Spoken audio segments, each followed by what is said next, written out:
સરદાર સરોવરના વિસ્થાપિતોની જમીનમાં ચાલી રહ્યું છે માટી ખનનનું કાવતરું। ખેડાના રઢુ ગામે આવેલા જમીનમાંથી ભૂમાફિયાઓ લઈ જાય છે માટી। 2004માં સરકારે મધ્યપ્રદેશના વિસ્થાપિતોને જમીન આપી હતી। સમયાંતરે વિસ્થાપિતો પરત મધ્યપ્રદેશ જતા રહેલા અને ત્યારબાદ જમીનો પડી રહી છે। સ્થાનિક ભૂમાફિયાઓ દ્વારા યેનકેન પ્રકારે વિસ્થાપિતો પાસેથી જમીનો મેળવી માટી વેચવાનો વેપલો શરૂ કરાયો છે।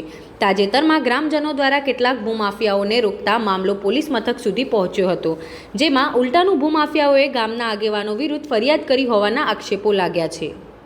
બહારના માફિયા કરે છે, ગામના લોકોને હેરાન કરે છે, ગામના લોકોને પરેશાન કરે છે। બીજું એવું છે કે આ સરદાર આવાસની જે જમીન છે એ જમીનોમાં ખોદાણ કરે છે। બાજુમાં અમારી મોટી મોટી જગ્યાઓ છે, એની બાજુમાં જ છે અમારી જગ્યાઓ। એવા એ ખોદે તો અમારી આજુબાજુની જગ્યાઓ 100% ધોવાઈ જાય। અને અહીંયા 3 નદીનો સંગમ, 3 નદી આવે છે, વાત્રક છે, શેરડી છે, અને વાત્રક છે, સાબરમતી અને ખારીકટ। આ ત્રણેય ચોમાસામાં પાણી આવે તો બધી જમીનો બધી ધૂળ દાખલ થઈ જાય, એટલે ખેડૂતો બધા પાયમાલ થઈ જાય છે, બરાબર છે। આના રોકવા માટે અમે સમગ્ર ગામે આનો પ્રયત્ન કર્યો તો એ ભાઈ મુકેશભાઈ વસાવા એમણે અમને એવો દમ માર્યો હતો કે તમે ખેડા કે નડિયાદ ના જાઓ, તમારે જો મારી ઉપર કંઈક કરવું હોય તો સીધા ગાંધીનગર જાઓ તો જ તમારું ચાલશે, અહીં કે જ કશું તમારું ચાલશે નહીં। એટલો મોટો એ ભયંકર માફિયા થઈ ગયો છે। બીજું, એ માફિયા બહુ ગુનાહિત કરેલા છે ને એની પર કોઈ કાર્યવાહી થયેલી નથી, એની પર કેસ બી છે, એને તપાસ કરવી જોઈએ। તપાસ કરીને એને સમજણ પાડવી જોઈએ કે આટલું બધું થયું છે, અને એ સમજણ પાડ્યા પછી એને પાસા હેઠળ નાખવો જોઈએ। અમારી એવી માગણી છે। પોલીસની ભૂમિકા શું લાગે છે? પોલીસની ભૂમિકા, પોલીસ અમે જે તે દિવસે રાત્રે અમારા બધું થયું ત્યારે પોલીસમાં પણ ફોન કર્યા હતા।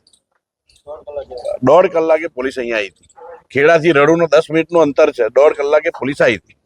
બે વ્યક્તિઓના કરાર વચ્ચે જે કરાર ઉપસ્થિત થયો છે તેના મામલે તમારું શું કહેવું?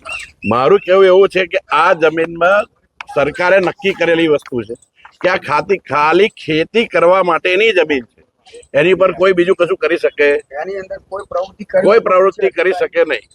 અને એને કંઈ કરવું હોય તો ઉચ્ચ અધિકારી, જે એનો નિગમના જે ઉચ્ચ અધિકારી છે એનું પરમિશન લેવું પડે। એ નથી લીધું એના માટે શું કરશો ભવિષ્યમાં?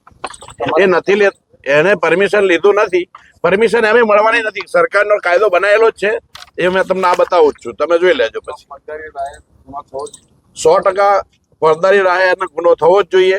અને અમારા જે ખેડૂતોને ત્યાં આગળ એને કંઈક લગાવી છે, કેસ કર્યો છે, એની અમે 4 ઇસમો ઉપર કર્યો છે। ચાર જણને અમારા ત્યાં આગળ હાજર કરી અને પછી મામલતદારમાં અમે જામીન લીધા છે। એનું કંઈ થતું, સામેવાળાનું કંઈ થતું નહીં। આ સીધા કશું સ્કોર્પિયો એની જાતે તોડી છે, કેસ કરવા માટે સ્કોર્પિયો એની જાતે તોડી છે, ખેડૂતોએ નહીં તોડી। આ બાબતે કોઈ આવેદન પત્ર કે આપ્યું ખરું? રજૂઆત કલેક્ટર સાહેબને કરેલી છે। આ બાબતમાં કોઈ આવેદન કે એવું કશું આપની રજૂઆત કરી છે તમે? નહીં, મૌખિક ગ્રામ લોકોએ મૌખિક વાત કરી છે, કલેક્ટર સાહેબ કચેરી, કલેક્ટર કચેરી।